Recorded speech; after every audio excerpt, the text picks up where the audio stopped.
Business Law Pas FM bersama Dr. Ricardo Simanjuntak SH LLM. Mitra Bisnis Pas FM, hari ini kita akan membahas satu topik yang cukup menarik yang saat ini banyak menjadi perbincangan di media, yaitu tentang bagaimana seharusnya tindakan yang dilakukan dalam menghadapi perusahaan asuransi yang gagal dalam melakukan aktivitas bisnisnya.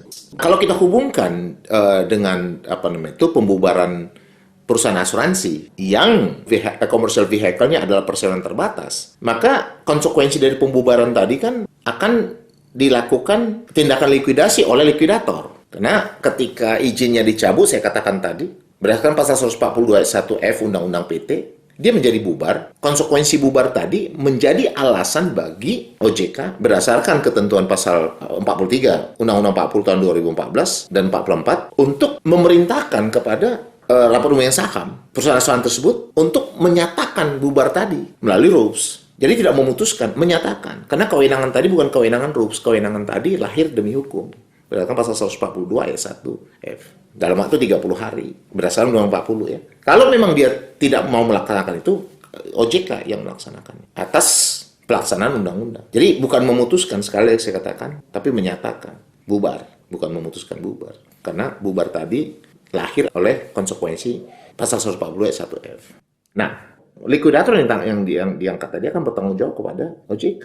Ya, dia bertanggung jawab kepada OJK. Nah, dalam proses ini, sebenarnya pekerjaan likuidator dengan kurator itu ya nggak beda, ya kan? Nggak beda dia.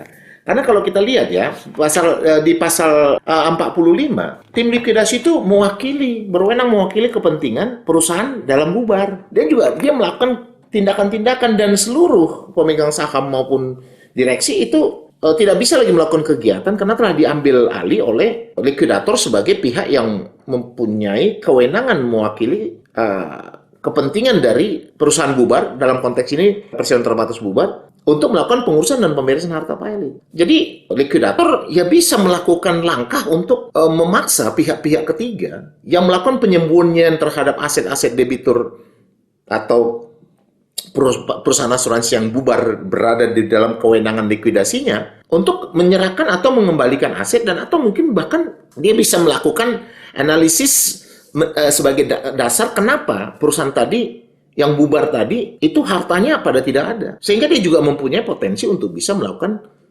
tindakan hukum atau langkah hukum terhadap pihak-pihak tadi. Baik melakukan misalnya extension of liability terhadap direksi maupun komisaris secara pribadi atau pemegang saham secara pribadi.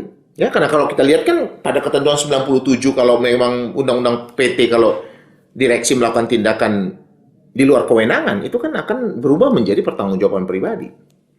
Atau dia menantarkan perusahaan 104 ayat 2 Undang-Undang PT, itu kan akan mempunyai potensi pertanggungjawaban pribadi. Komisaris juga, berdasarkan pasal 114 Undang-Undang PT, kalau dia tidak melakukan tugasnya, kan dia juga mempunyai potensi bertanggung jawab secara pribadi. Sama seperti pemegang saham juga, pasal 32, maaf. Itu juga bertanggung jawab secara pribadi. Ya, jadi potensi bagi seorang likuidator untuk bisa melihat dasar atau penyebab dari runtuhnya perusahaan ini memberikan alasan saya maksud tadi likuidator ya. Jadi artinya likuidator sebagai pihak yang mewakili kepentingan dari perusahaan bubar melihat bahwa dia bisa melakukan kajian terhadap ketidakmampuan atau hilangnya atau tidak adanya harta dari perseroan tadi. Ya misalnya kalau ternyata kerugian tadi terjadi akibat penelantaran baik oleh direksi ataupun langkah perbuatan melawan hukum atau abuse of power yang dilakukan oleh pemegang saham, dia bisa menggunakan ketentuan pasal-pasal yang saya sebut tadi ya, 97 Undang-Undang PT, 104 Undang-Undang PT untuk direksi, 114 untuk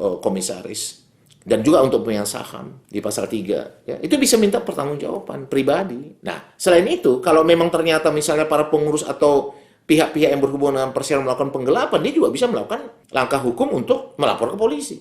Nah, kalau kita lihat dalam ketentuan Undang-Undang P2SK, di sana memang dikatakan bahwa penyidik OJK itu memiliki kewenangan untuk melakukan pemeriksaan atau penyelidikan atau penyidikan terhadap dugaan tindak pidana dalam aktivitas jasa keuangan.